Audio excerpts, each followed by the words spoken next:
What's up, everybody? Just want to make this quick video.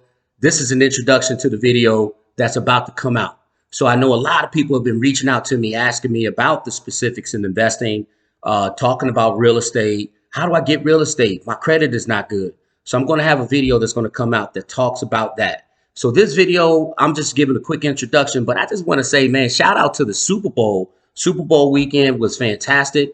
Not sure if y'all had parties, if you traveled, if you visited somewhere. The thing about the Super Bowl halftime show with Dr. Dre, Snoop Dogg, Eminem, 50 Cent showed up, special guest appearance, Mary J. Blige. We had Kendrick Lamar. And so I was excited to see that because when I go back and think about hip hop, that takes me back to my West Virginia days. So that's 92 to 96. And I remember I first got my first CD, Nas Illmatic, right? Going back to 94, I believe that's when I got my first CD. But when I heard that track number 3, his man AZ that was on there, shout out to my man AZ.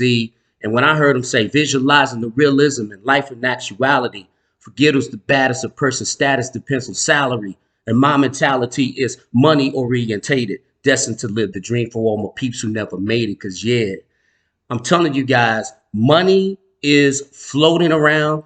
Tickets for the Super Bowl, $50,000 for someone getting those top notch seats. It's a lot of money, but the first thing that you got to also understand is do what you got to do for yourself.